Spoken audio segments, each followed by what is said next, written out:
on. Okay. Should I do that one? Should I do the other one? Do the first one.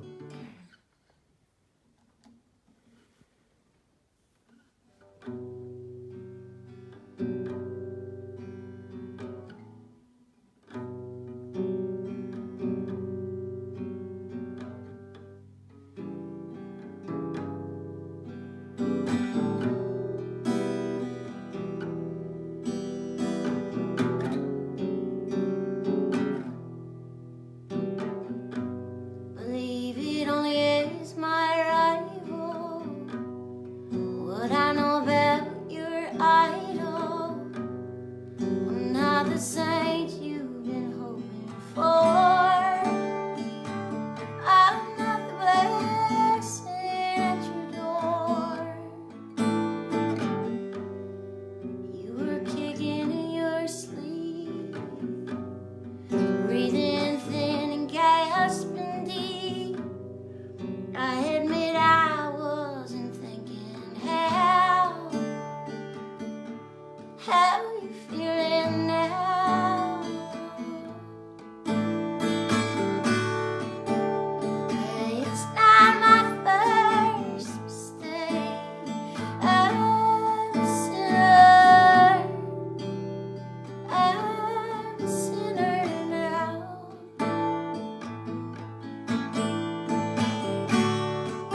And it won't be my last mistake. I'm a sinner.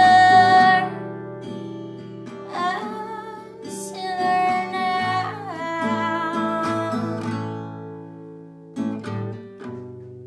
I knew it was just a game. I stayed in it just the same. Written on my body, if in my eyes it's here. But I know exactly what I did. And there's bad in the best of us. There's good in the rest of us. I can't take my eyes off you, but I can still be free, even if there's no forgiving me.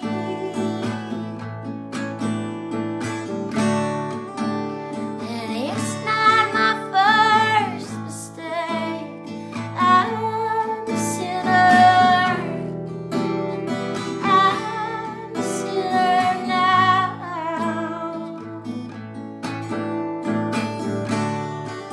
And it won't be my last mistake. I'm a sinner. I'm a sinner now. Under these endless aching skies, you can only touch them with your eyes. But on the ground you throw your seed. Roses turn wild in the weeds.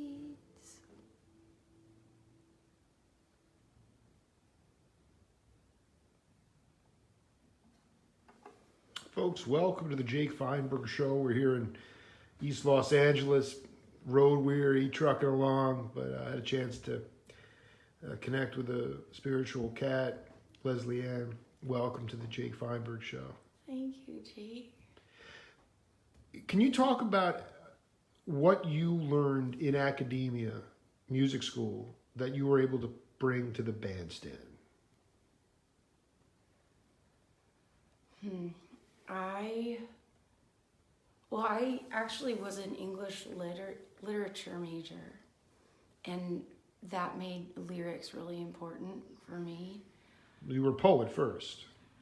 Well, I studied poetry and studied, I've always felt like the written word has held a power over me, and I wasn't the best English student in high school, but I wanted to be, and so my love of it kind of pulled me through my higher education experience of literature. And so I just wanting the words and the music to go together has been more important for me than maybe like other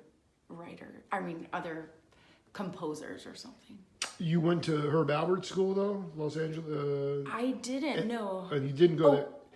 I did study at the USC School of Music, at the Thornton School. Okay, of so Music. that's what I want to know. Yes. I want to know from that. I did study there. I want to. Did you? Yeah. I want to know what you were able to take Yeah. from academia to the bandstand. That's like that you can talk to younger cats about. That's relatable. Because I mean, music is being made in academia, whether you like it or not. I think what I learned when I studied music at the Thornton School, I studied jazz, and what I learned from jazz, other than like I love complex chords, and exploring complex chords and melodies and harmonies, I loved. But I think like the most important thing that I learned would have been that it doesn't matter if it's true, it matters if there's truth in it. If you're a writer, it doesn't matter if the thing itself is true, because I feel like a lot of you can get really literal, and that was something that just didn't come naturally for me to understand. And so learning that and seeing it proven in the real world in the way that like something can touch someone's soul, it doesn't have to be true. What's your definition of jazz, though? I mean, you ask people what jazz is, they'll give you 15 different definitions of what it is. Is it authenticity? Is it just playing yourself, being yourself? I'm very committed to the idea of being yourself, but I don't necessarily know if that's jazz. I feel like jazz is flexibility within a structure. So you have a set of chords, you have an agreed upon construct, and then within that construct you have freedom. Thelonious Monk said there are no wrong notes, and I love that. There's an assumption of structure. Yeah, some when notes you leave the head of the more, tune, you can go wherever you want if you have that kind of facility and feel. Some notes are just more correct, more correct than others, or more less wrong than others, more right. There are no wrong notes. Yeah, there are no wrong notes. So you were like studying West Montgomery and Grant Green and those cats? I mean, how deep did you get into the vernacular of the language of the music? We studied a lot of bebop. Which cats were you listening to? What kind of guitar players? Like Jim Hall and Herb Ellis and those cats? Yeah, I listened to some Herb Ellis. I listened mostly to what my professors recommended I listen to. Just a terrible idea. Wait, was Alfonso Johnson there, or like a Ugu Chancellor?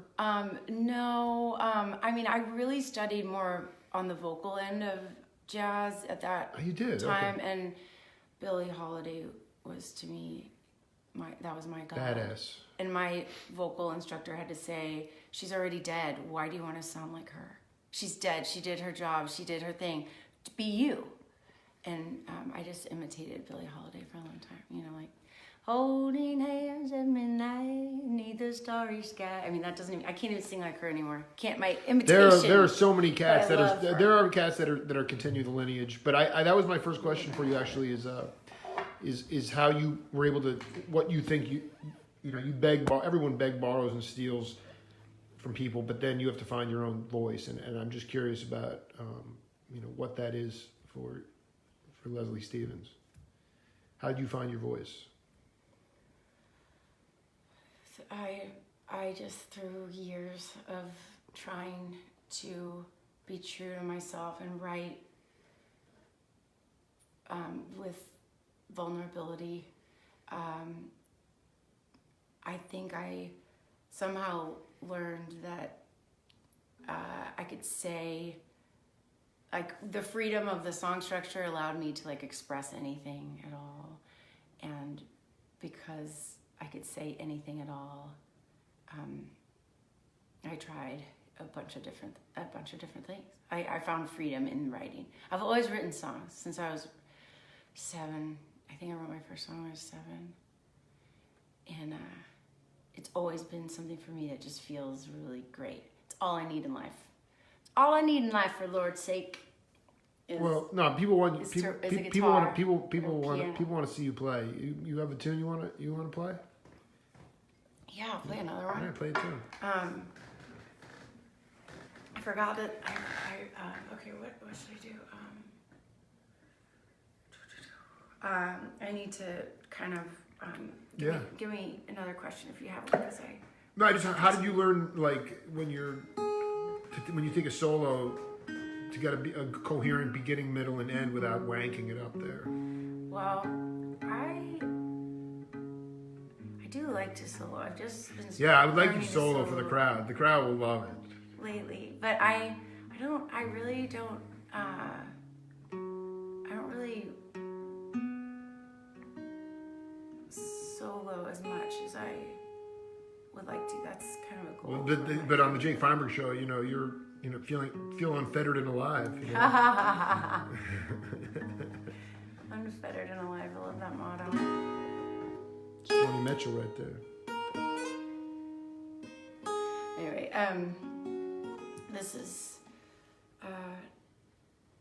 this song is called "Falling," and it's not released. That's okay? Neither of these are released yet. That's okay, right? Okay. You might get it out of your system. Okay, they're coming out this summer on a record. So, but I've been playing them on the road, you know. Sure.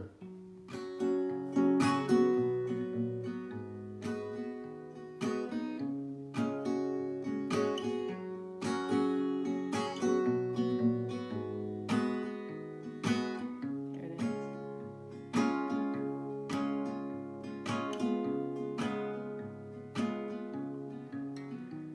Well, I opened the door and I stepped into the darkness. I fell into a deep, dark hole. And at first I caught myself on the door frame and hung on until I let go. And I looked over and I saw you falling. I called out to you, hello. And you smiled and said it's a long way down.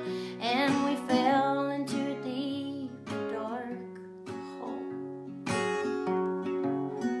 We were falling in a deep, dark hole. Falling in a deep, dark hole. Never knowing where we'll go.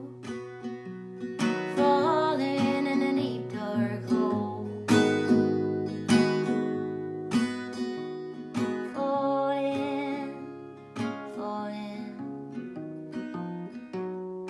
Shooting stars and comets falling through the center of the dome. And we gathered all we could around us, and we built ourselves a home. Falling in a deep, dark hole. Falling in a deep, dark hole. Never knowing where we'll go. Falling in a deep, dark hole. Falling, falling. And everything is falling all together, even as it sometimes falls apart. Falling like the melody of a song. Falling to the beating of our hearts. Falling in a deep, dark hole. Falling in a deep, dark hole. Never knowing where we'll go. Falling in a deep, dark hole. Falling in a deep, dark hole. Falling, falling.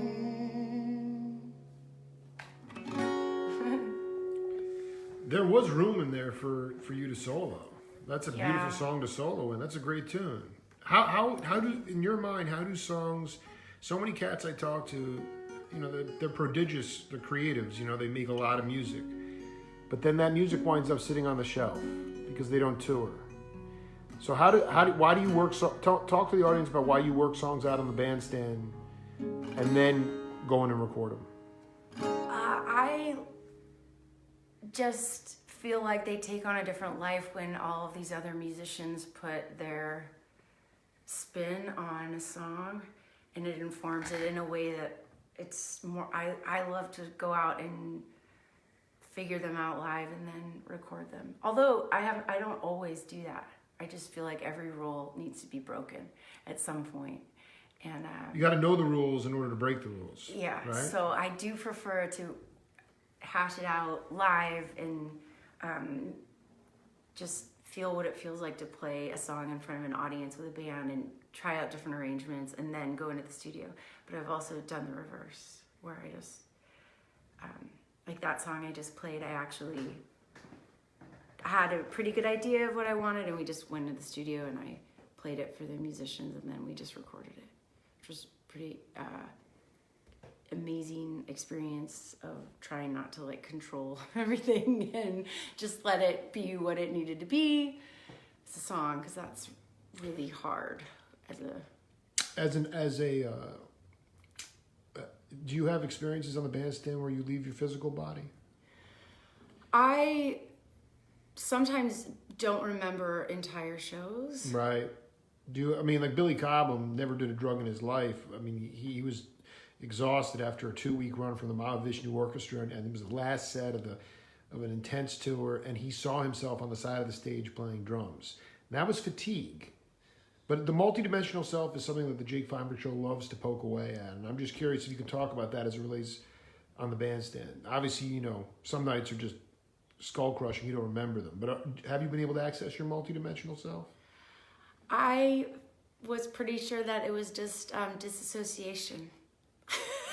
So I'm glad to have it presented as a different idea. Oh, dig. Because sometimes I come off the stage and I'm like, I have no idea what just happened. And I'm so freaked out by the fact that I can't remember the show that I just played that I have trouble talking to fans or to people after the show that might have been there. Well, they're telling you what maybe you want to hear, what really did happen, but you don't really, you can't be an objective judge of it. Not like you would be. Yeah. That's why I think it's like they're talking about something that I wasn't a part of or something. It feels surreal. Where I love talking to people after shows. It's not always that way, but sometimes. If I seem people come up to me after a show sometimes and they say, "You look scared." It's really weird. What, like if you could encapsulate, I was talking to you off air about, just the idea of this sort of revolution of consciousness as it relates to sound in the Southern California region. Can you pinpoint a particular regional sound down here, or is it a vibe that is brought amongst the cats that you congregate with and play with? There is an authenticity. I don't live here, so if you could break it down, that'd be cool. Well, I have been impressed by, there's so much love and creativity in this area right now. Give some examples. Do you want me to mention individuals? No, or, it's multifaceted art is what you're saying, though.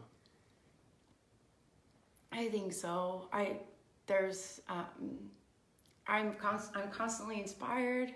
I'm constantly inspired by. Can you give a recent example of inspiration? All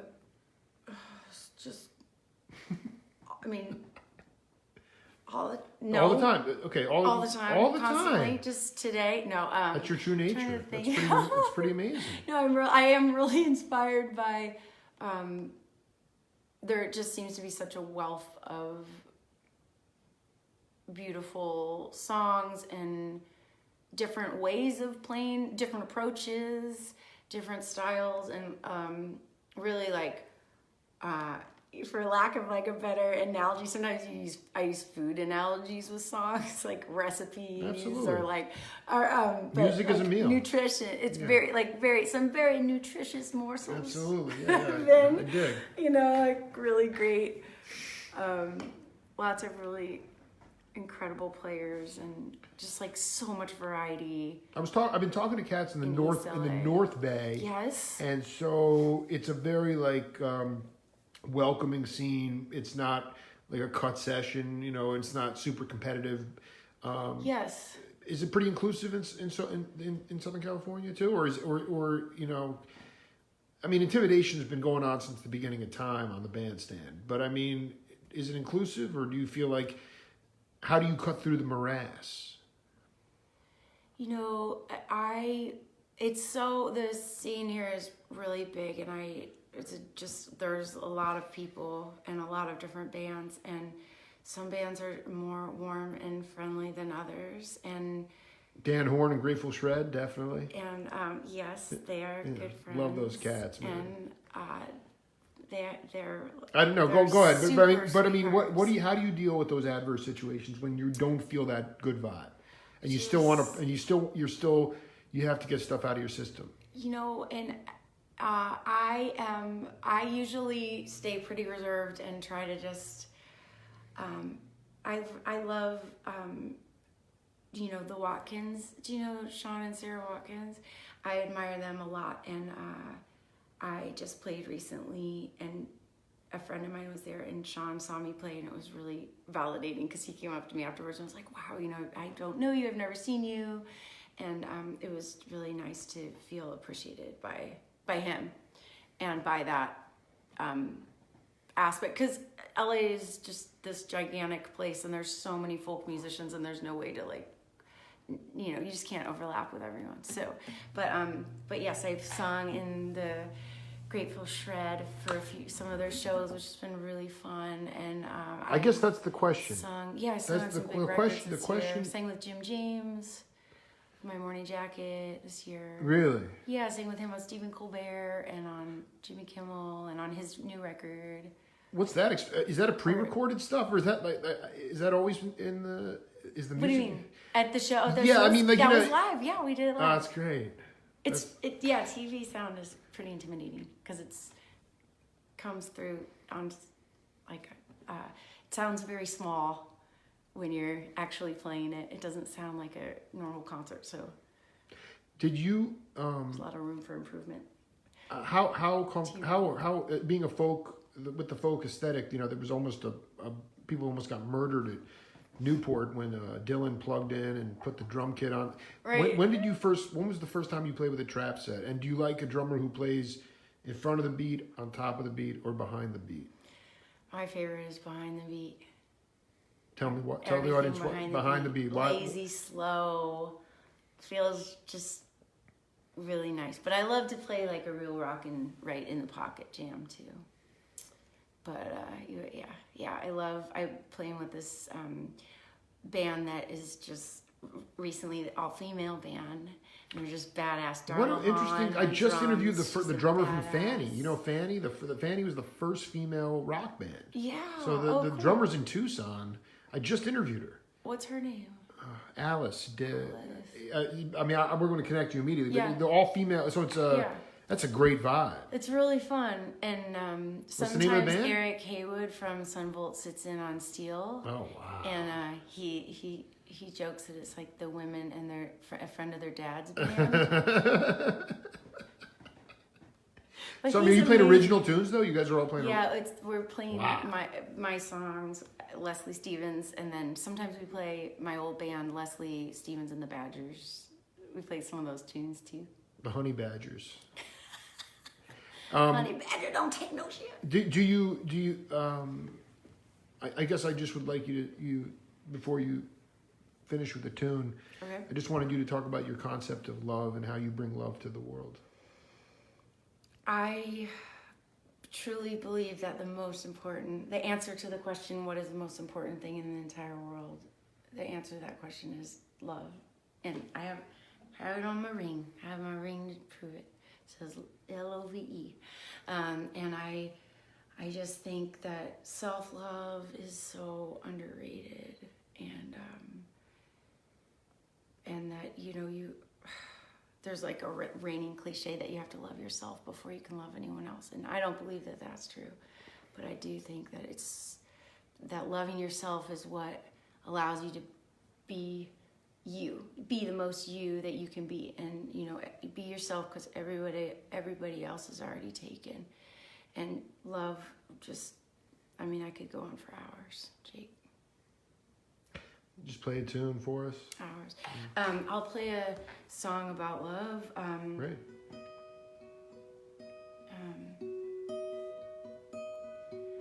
If I was a donkey and you were a rose, I'd smell you all day long until the thorns stuck my nose. Donkeys are stubborn when they love a rose, and I'm like a donkey and everybody knows. Everybody knows that I'm the donkey and you are the rose.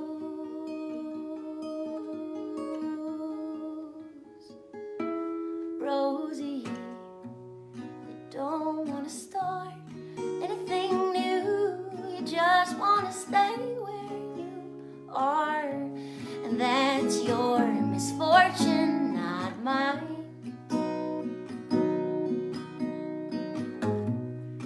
People are walking around wasting their lives all the time,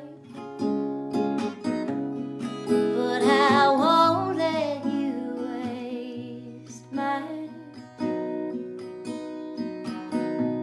If I was a donkey and you were a rose, people would pass on by, nobody'd even know.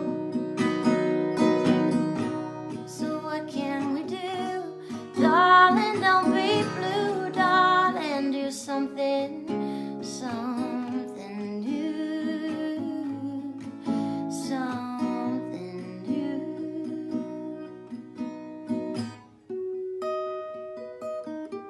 Oh, when you're lonely, do something, Rosie, Rosie, do something.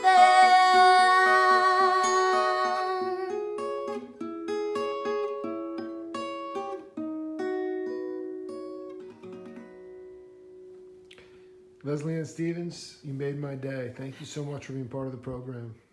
Thanks for having me. It's the Jake Feinberg Show. We'll see you later.